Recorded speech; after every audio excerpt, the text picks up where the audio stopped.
Welcome back to the first part of the third lecture by Professor Dr. Beerendra Pandey on UPSC GS Essay Writing.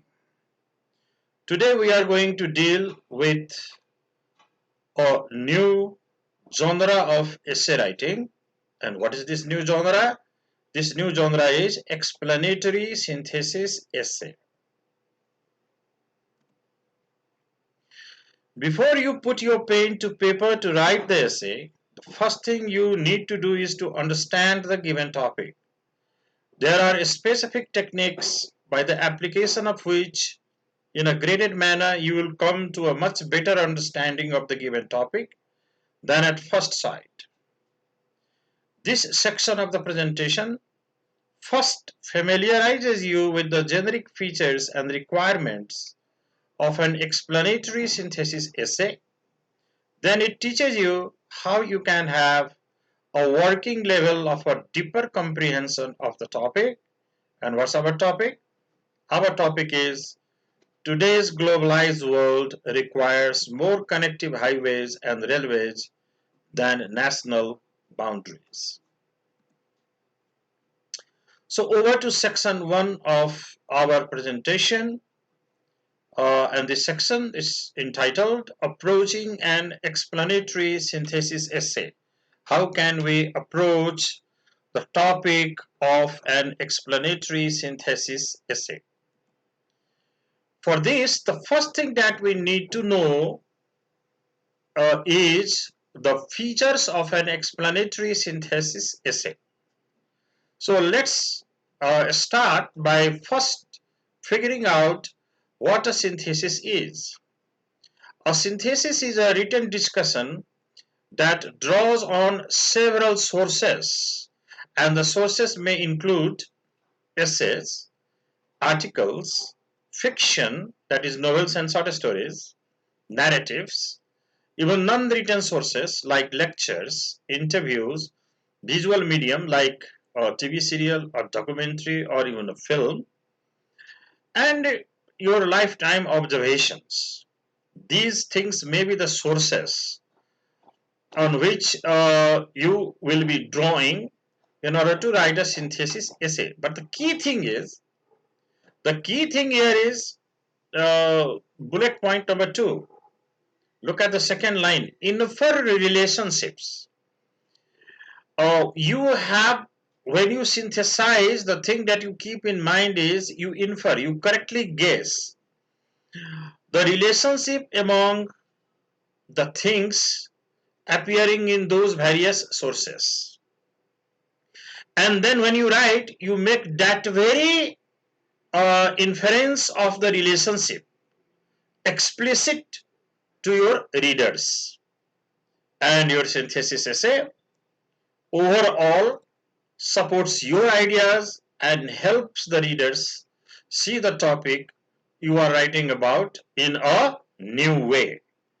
So you are supposed to give a new direction to the ideas that you have, to the relationships that you have inferred from your sources.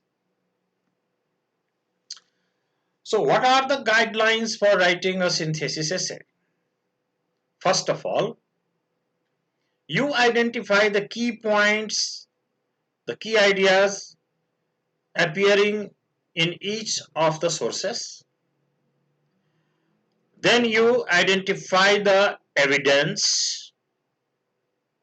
So basically, the first 2 bullet points tell you that when you are reading or when you are drawing on sources, to write your synthesis essay, you need to have notes making skill.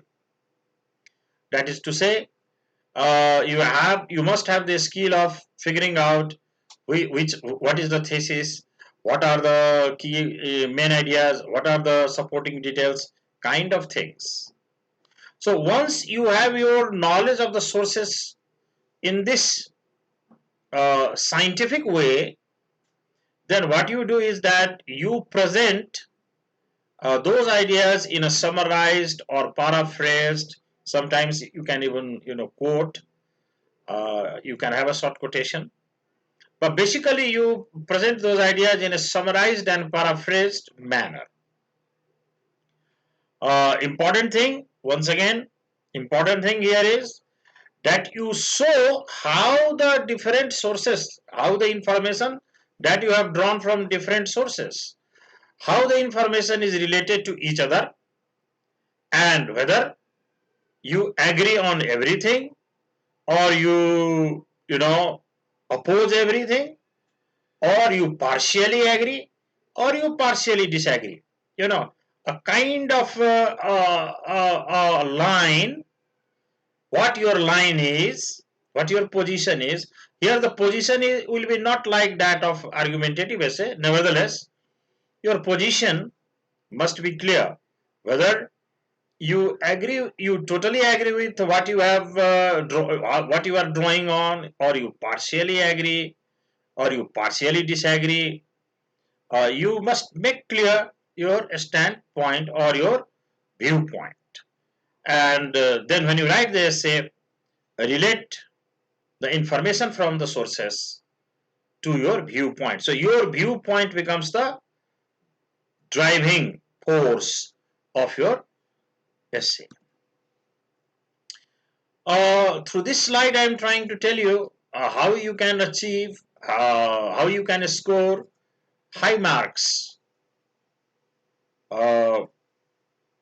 through your writing of explanatory synthesis on a given topic. Well, so the first bullet point is actually a kind of reiteration of what I just told you in the previous slide. Effectively develop a position on the assigned topic. Then you must demonstrate your full understanding of the different sources you are drawing on, and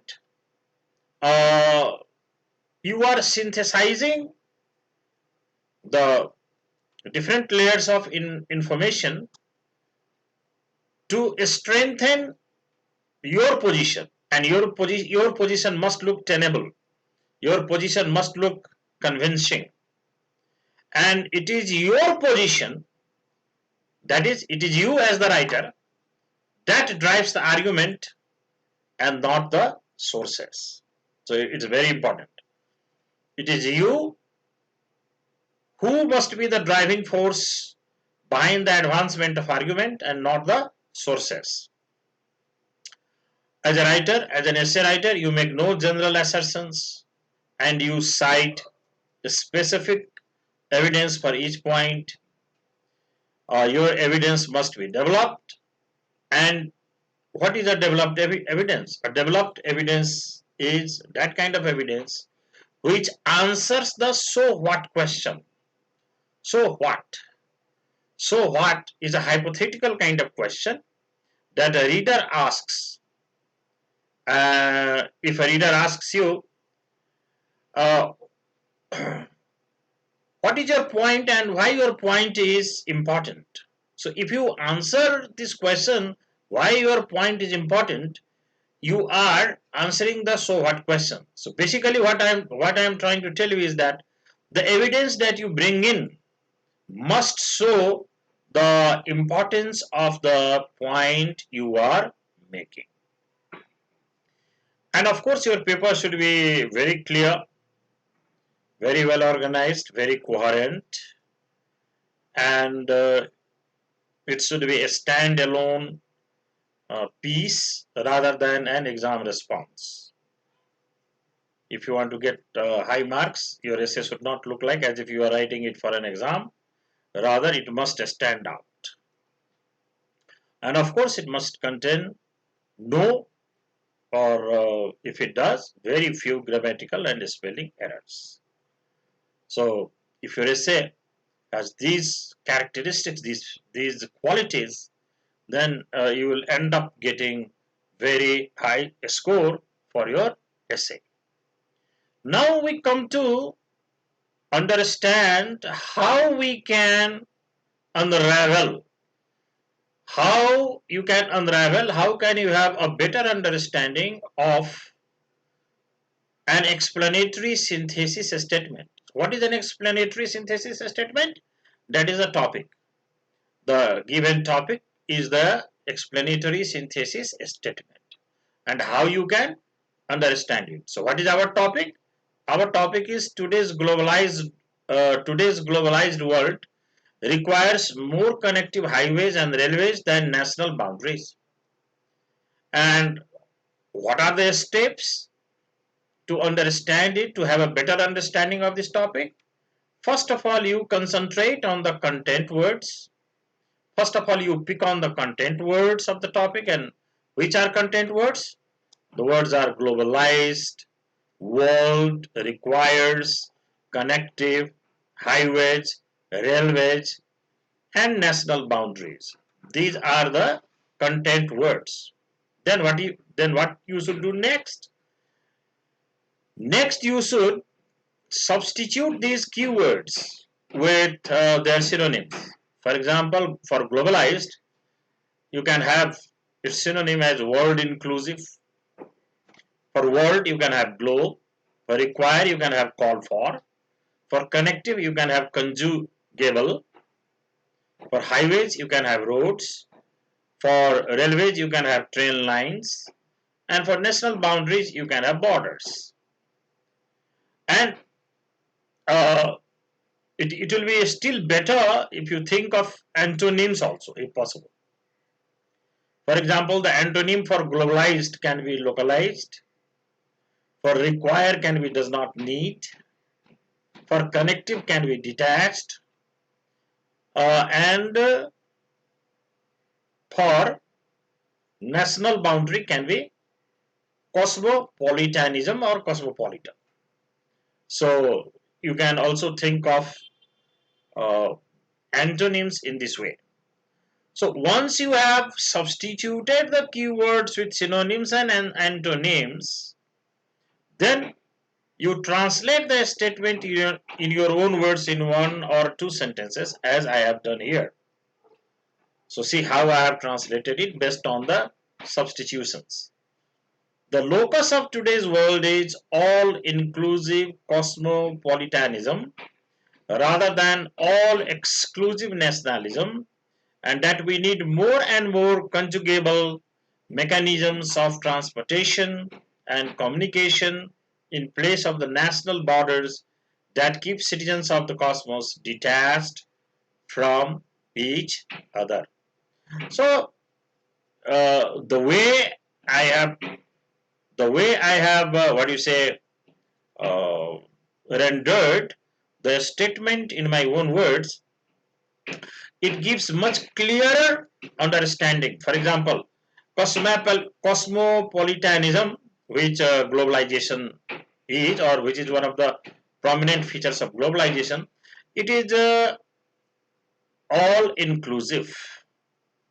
And contrary to that, nationalism is all exclusive. And connecting mechanisms of transportation and communication, what it does, it helps citizens of the world remain attached or connected to each other. So therefore, today we need more and more of connections rather than things that keep us apart. Now we come to the second section of our presentation, wherein we are going to talk about the writing process for the essay on this topic. Topic is given there once again. Today's globalized world requires more connective highways and railways than national boundaries. And this section of the presentation gives you insight into the initial writing stage of the essay on this given topic. In this initial stage, you think out ideas on the topic, order them, chunk them into possible paragraphs. As in a maths paper, this is the rough work that you must do before you start writing the essay. Otherwise, your ideas will not have the required well-connected shape. So, over to now brainstorming and ordering ideas. In the writing process for any topic, the initial stage, in the initial stage, you need to brainstorm. Brainstorm, that is to say, write each idea or thought that comes to your mind. As you do so, do not think in order. Just let the ideas flow. If you start thinking in order, you will be subjecting your mind to multitasking. As a result, you will not be able to brainstorm sufficient ideas. Therefore, just allow the ideas to flow out. And the bullet points on the left side, these bullet points are indicative of the fact that I, the writer who brainstormed these ideas, I just let the ideas came out of my mind, and the idea, as I have been reiterating through once again reiterating, I have already emphasized this point in the earlier lectures. These ideas cannot and should not come out in an ordered manner. Ordering is something that you give later. And as you see in this slide, I have done the ordering after I have brainstormed. Left side bullet points, simply brainstormed ideas, and then on the right hand side, after I had brainstormed, I have ordered. So once you have brainstormed, then on the right hand side, as I have done in this slide, list the ideas into an order such as 1, 2, 3, 4, etc. But remember that your first 3 ideas or first 4 ideas or first 5 ideas may not be ordered as 1, 2, 3, 4 or 5 because ideas have not come in order. Now you are going to give the ideas an order. So let's look at what are the ideas. So the first idea that came to my mind was about the concept or the definition of globalization. What globalization is. So that is suggested through the first bullet point concept, which what is the concept of globalization? Movement of people, goods, services, ideas across a widening set of countries. And then I brainstormed about an example to further dramatize that concept. And the example is that of a Bihari village child using made in China mobile phone, and the same child when grown up working overseas and taking to improved farming back home after return from say Malaysia or say from Qatar or say from Saudi Arabia. So I present this as an example of that concept. Then the third idea that came to my mind was that this world is a global village due to falling prices of international transportation and communication. Fourth idea that came to my mind was deglobalization conflicts with the drive for modernity. Similarly, connectivity is basic to an individual's identity in the postmodern world. In the postmodern world, we use social media platforms like Twitter and Facebook very extensively. Reverse trend since 2016 2016 there was there appeared to be a reverse trend in globalization when borders started reappearing in the European Union. You may have Brexit in your mind. BRI, Belt Road Initiative, launched by China in 2014, is 1,000 times more ambitious than any other similar regional or sub-regional blocks started in any corner of the world. Maritime territorial disputes involving China and the opposition to pan-regional trade agreements such as TPP, signaling a massive swing of a historical pendulum from globalization back to a state sovereignty. Terrorism by IS and outbreak of coronavirus pandemic adds setbacks to globalization. BBIM and BIMSTEC BIMSTEC.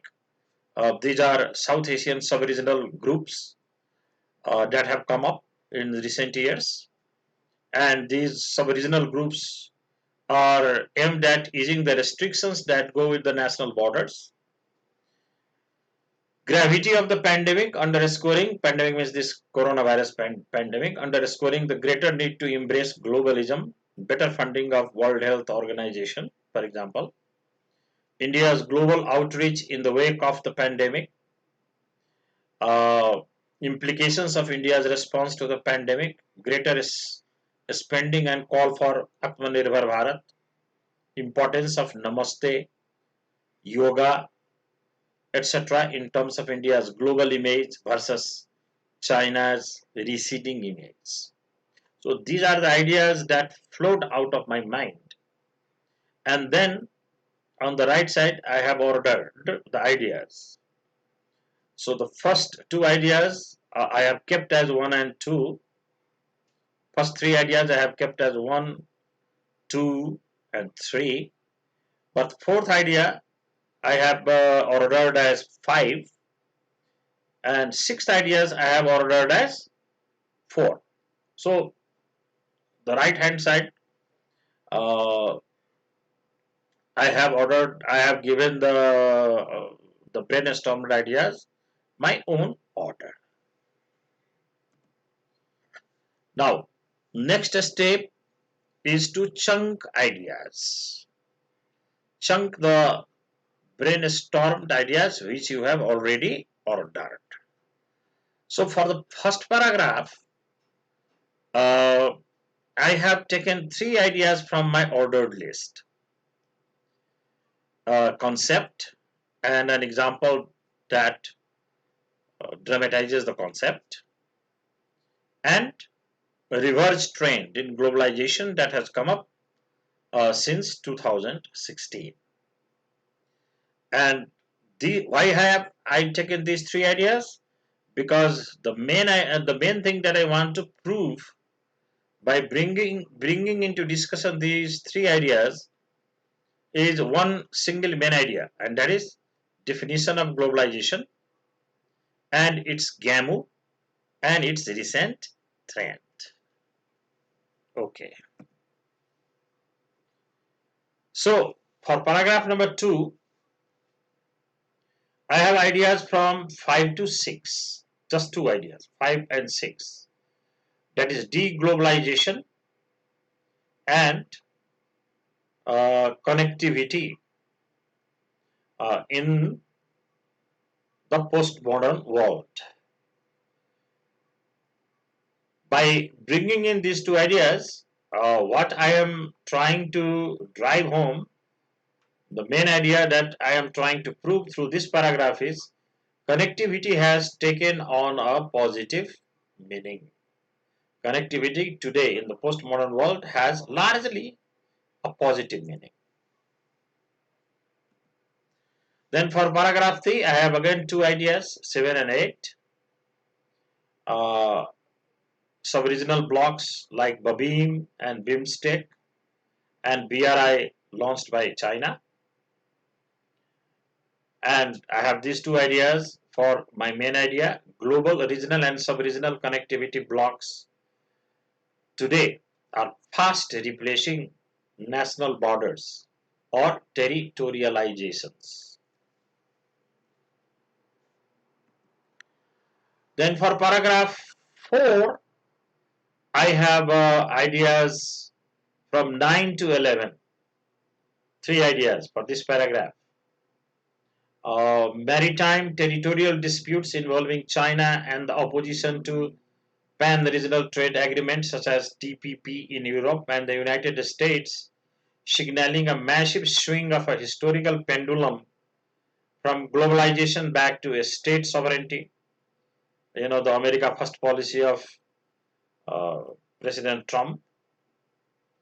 Terrorism and IS and outbreak of coronavirus pandemic as roadblocks or setbacks to globalization. And third point here is gravity of the pandemic, that is coronavirus pandemic, underscoring the greater need to embrace globalism. The case of better funding of World Health Organization. Just today news came that one thing that the new president of America, John Biden, has done is to abrogate the decision of the previous president, the outgoing president, Trump, to stop the funding of World Health Organization. So, and actually, you know, I mean, if we have really to deal with pandemics, a better funding of the World Health Organization is a dire necessity. Now, over to our fifth paragraph. Sorry, go back to fourth paragraph. So, based on ordered ideas number 9, 10, and 11, what is the main thing I am trying to prove? The main thing I am trying to prove is events unfolding since 2016 potentially challenge the thrust of the claim that globalization and state sovereignty do not exist as an oppositional couplet. You know, many people today think that national borders and globalization do not come as opposites. They are not antonymic to each other. But points number 9, 10, and 11 disprove this. Disprove this claim. This is what I am talking about in paragraph 4. In paragraph 5, I have and this is the last paragraph, the last paragraph, penultimate paragraph of the essay, the last body paragraph, because conclusion is a purely cosmetic paragraph, and for conclusion, by now you know that we do not make use of the brainstormed ideas for conclusion. So we have here, we had altogether brainstormed 14 ideas, and here ideas number 12 to 14, 12, 13 and 14. The main idea of this penultimate paragraph of the essay has come, and what is that? Coronavirus pandemic that initially drove countries apart, you know, is poised to promote cosmopolitanism. So coronavirus pandemic, which initially appeared to be a setback to the efforts of globalization, is actually poised to promote globalization. So that's the point I am making through this penultimate paragraph. That is the last body paragraph. And the points are, the ordered ideas are implications of India's response to the pandemic, greater spending and call for Atmanirbhar Bharat, India's global outreach in the wake of the pandemic, importance of Namaste Yoga, and Modi has launched a campaign, you know, one sun, one world, in terms of India's rising global image versus China's receding image in the wake of the coronavirus pandemic. So basically, this is how I have planned to use those 14 ideas for the draft of the essay, and based on the chunking of the idea, here is the whole structure of the essay. This, I mean, before you start writing your essay, you must if have this structure as a rough work. If you do not have this structure as a rough work, at least make a mind map, because without this structure, if you start writing your essay, will not have the required connection and coherence. So based on the body paragraph ideas 1, 2 and 3, I have 1, 2, 3 and 4, I have the thesis statement. This essay explains the outlook for what seems to be poised as the new phase of globalization, marked with some significant regressive steps. So the third phase of globalization shows that globalization has taken some serious hits, regressive steps, steps inimical to the advancement of globalization. So given this, what is the outlook? That outlook I am trying to explain through this explanatory synthesis essay. Okay, so in the third section, which will be the second part of the lecture, I will have the whole draft of the essay. For today, this much only. See you in the next class. Thank you very much.